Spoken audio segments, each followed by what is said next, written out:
Hello everyone, हमारी last video में हमने सेक्शन 18 तक कंप्लीट कर लिया था। आज की वीडियो में हम जुडिक्शन और प्रोसीजर देखेंगे। ये लास्ट पार्ट है हिंदू मैरिज एक्ट का जो चल रहा है। आज की वीडियो में देखिए सेक्शन नंबर 19। सबसे पहले 19 सेक्शन कहता है कि कौन सा जो कोर्ट है जहां पर आपकी पिटीशन है वो फाइल हो सकती है डिवोर्स को लेकर। तो सबसे पहले जो पिटीशन है, सबसे पहली चीज याद रखनी है कि 19 के अंदर आता है।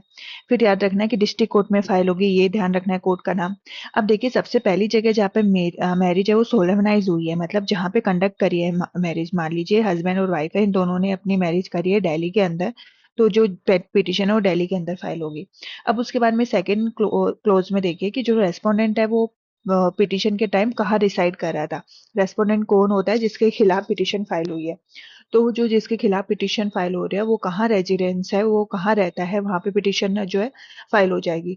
उसके बाद में देखिए थर्ड में parties to the marriage last resided together. तीनों सॉरी दोनों जो है वो लास्ट में कहाँ रिसाइड करे से एक साथ। मान लीजिए दिल्ली में उनकी शादी हुई, उसके बाद में वो शिफ्ट हो गए जयपुर में और वहां वो दोनों साथ में रहने लगे। जो पिटीशन है वो जयपुर में फाइल हो जाएगी क्योंकि वो दोनों वहां पर लास्ट वहां पे रिसाइड करे थे।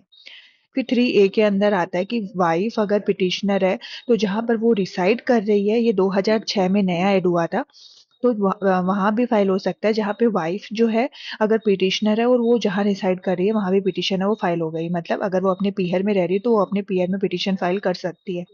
अब उसके बाद में फोर्थ देखिए, जो पिटिशनर है वो भी कर कर सक पिटिशनर है वो जहां रह रहा है वहां फाइल कर सकता है। कब? जब रेस्पोंडेंट, दो चीजें इसके अंदर, अगर रेस्पोंडेंट है वो आउट ऑफ टेरिटरी है। आउट ऑफ टेरिटरी का मतलब है कि वो इंडिया के बाहर है, फॉरेन में कहीं है। और दूसरा, अगर वो 7 साल से कहीं भी सुना नहीं गया है तो उस केस में। सो दो ही केस में पिटीशन जहां पे रिसाइड करता है वहां फाइल होगी, अगर जो रेस्पोंडेंट है, सामने वाला पर्सन है, वो आउटसाइड द टेरिटरी है या फिर वो सुना नहीं गया है 7 साल तक। तो देखिए ये जो चारों पांचों क्लोज है उसके अंदर 19 के अंदर, इनको हम एक बार और अच्छे से देखते हैं। देखिए ये है 19 के अंदर हमें एक दो तीन चार पांच पांच क्लोज दिए गए एक तरह से। तो पहला क्लोज ये बोलता है कि पिटीशन कहाँ फाइल होगी, तो जहां आपकी शादी हुई वहां हो सकती है। तो पहली बात शादी की आ गई। दूसरी चीज, रेस्पोंडेंट है वो डिसाइड कर रहा है, तो दूसरी चीज जहाँ पे रेस्पोंडेंट डिसाइड कर रहा है वहां फाइल हो जाएगी। तीसरी, जहां पर मैरिज है वो लास्ट डिसाइड करे थे, दोनों साथ मिलकर जा रहे थे, वहां फाइल हो जाएगी। जहां पर वाइफ है वो डिसाइड करिए पिटिशन के टाइम, वहां फाइल हो जाएगी। और जहां पे पिटिशनर है वो डिसाइड कर रहा है, पर पिटिशनर डिसाइड कर रहा है वहां पे कब फाइल होगी, सिर्फ दो ही केसेस में फाइल होगी।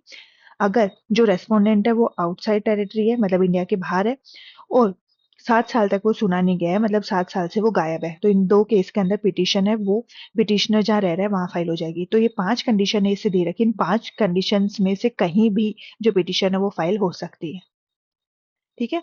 अब अगला अब अगला सेक्शन देखिए, सेक्शन नंबर 20। सेक्शन बोल रहा है content and verification of pleading. Content और वेरिफिकेशन ऑफ प्लीडिंग का मतलब ये होता है कि आपको जो कंटेंट है वो क्या है, आपकी जो वेरिफिकेशन आपको करनी है वो करनी है। तो देखिए जो भी आपको ग्राउंड्स लेने हैं, सबसे पहली चीज आपको ध्यान रखनी है कि वो साफ साफ क्लियरली मेंशन होने चाहिए कि मेरे को ये ग्राउंड जो है भाई लेने हैं।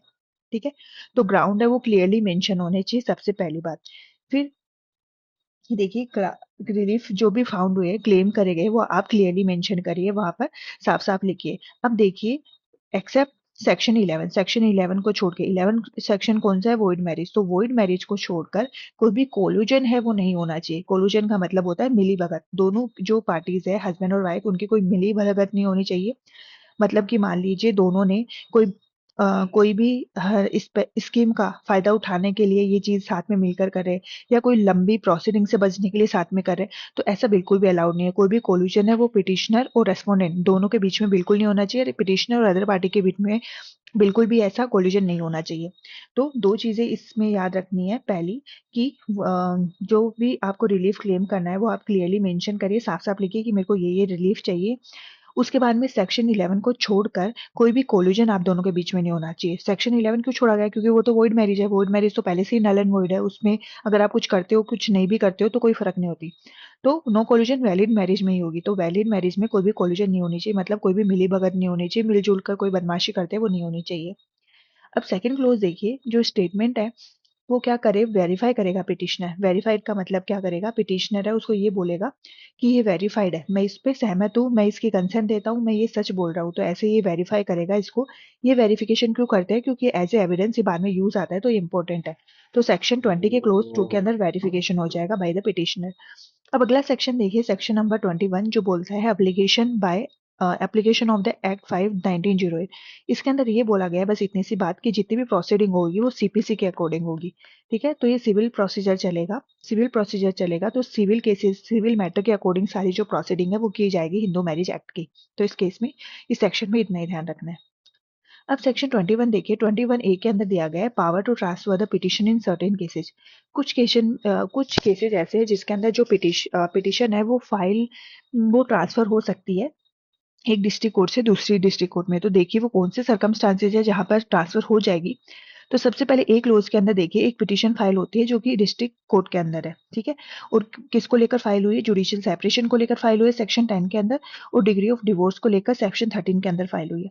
फिर बी क्लोज में क्या होता है, एक अनदर पिटीशन, कोई दूसरी पिटीशन है वो फाइल हुई है जो कि भी डिस्ट्रिक्ट कोर्ट में फाइल हुई है, और वो भी जुडिशियल सेपरेशन सेक्शन 1 को और जो 13 का डिवोर्स का ग्राउंड है उसको लेकर, और सेम डिस्ट्रिक्ट कोर्ट में फाइल हुई है। मतलब ए पर्सन है उसने तो इस डिस्ट्रिक्ट कोर्ट में फाइल कर दी, और दूसरा जो बी पर्सन है उसने इस डिस्ट्रिक्ट कोर्ट में फाइल कर दी, पर ये दोनों ही क्या हो गए, सेम हो गए। तो अब हम कुछ सर्कमस्टांसेस देखते हैं। तो सेकंड क्लोज में सबसे पहले देखिए, अगर हस्बैंड है, ये 1 और 2 आदमी जो हमने यहाँ पे ऊपर देखे इनको हस्बैंड और वाइफ मान के चलते हैं। तो हस्बैंड मान लीजिए डिस्ट्रिक्ट कोर्ट में, पहले डिस्ट्रिक्ट कोर्ट में क्या करता है, फाइल करता है, और वहीं आकर उसी डिस्ट्रिक्ट कोर्ट में वो दूसरा वो वही मैटर फाइल करती है, मतलब अपनी तरीके से फाइल करती है। तो अब किस में होगा, दोनों को कोर्ट जो है साथ में सुन लेगा। मतलब अगर पिटिशनर प्रेजेंट करी गई है सेम डिस्ट्रिक्ट कोर्ट के अंदर, तो दोनों पिटिशन को क्या कर दिया गया, ट्राइड और here together by the district court, दोनों को क्या कर दिया जाएगा, एक साथ मर्ज करके एक साथ सुन लिया जाएगा। तो पहले तो क्लोज में ये लिखा गया।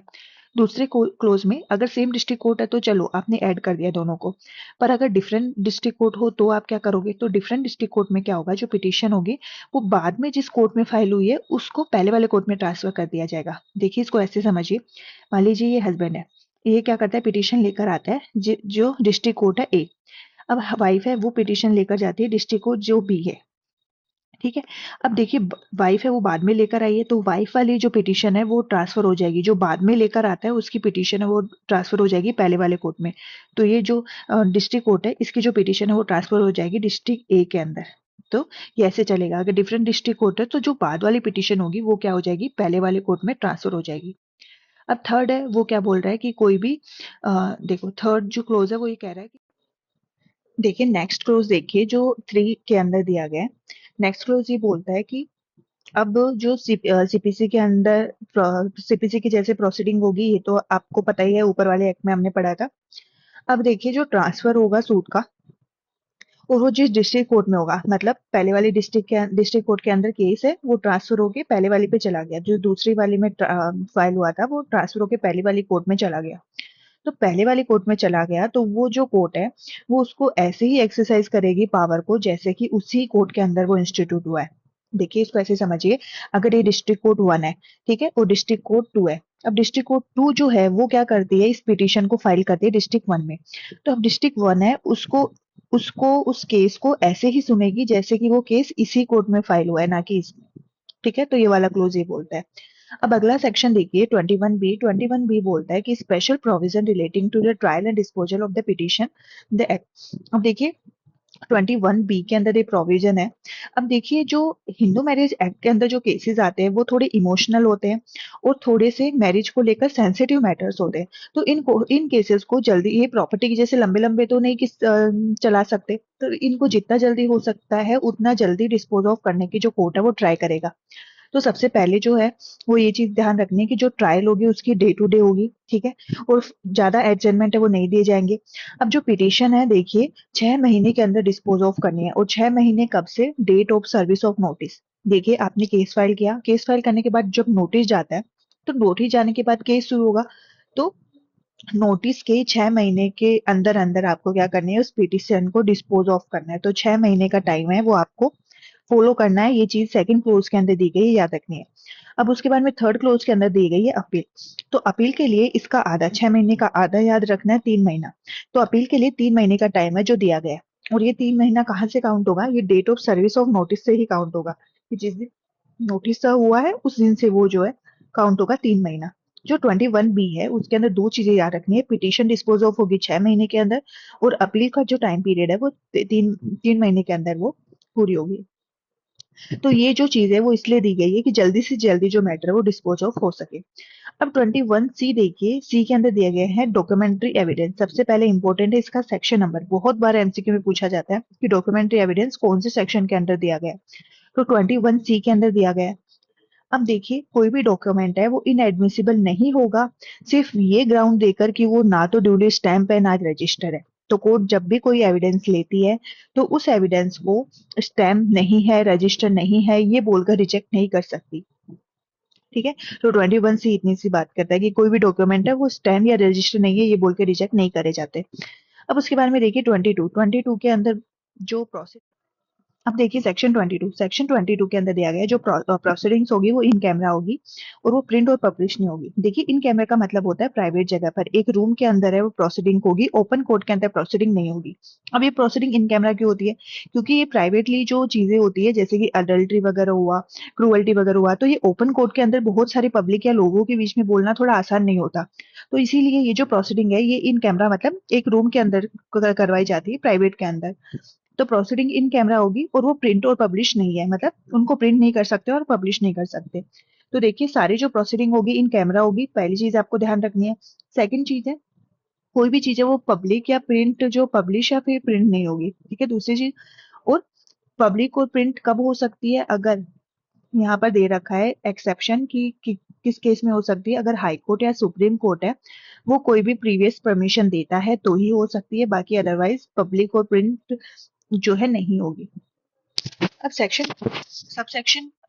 सबसेक्शन क्लोज टू देखिए, अगर कोई पर्सन है फिर भी प्रिंट कर देता है या फिर भी पब्लिश कर देता है तो उसके ऊपर, मतलब अलाउड नहीं है बिल्कुल भी बिना हाई कोर्ट और सुप्रीम कोर्ट की परमिशन के, पर फिर भी अगर प्रिंट कर देता है या फिर पब्लिश कर देता है तो फिर उसको पनिशमेंट है वो मिलेगी, और वो पनिशमेंट है 1000 रुपए, मतलब 1000 रुपीज जो है वो पनिशमेंट है वो आपको पे करने होंगे। तो ये देखिए 22 तक पूरा कर लिया हमने, पूरी प्रोसीडिंग्स है। प्रोसीडिंग कैसे होगी, कोर्ट है वो कैसे प्रोसीडिंग्स या वेरिफिकेशन सब करवाएगा, तो ये सारी चीजें हमने आज की वीडियो में देखी है। जो सेक्शन 23 है वो इम्पोर्टेंट है, तो वो हम अगले वीडियो में देखेंगे। आज की वीडियो के लिए इतना ही। Thank you.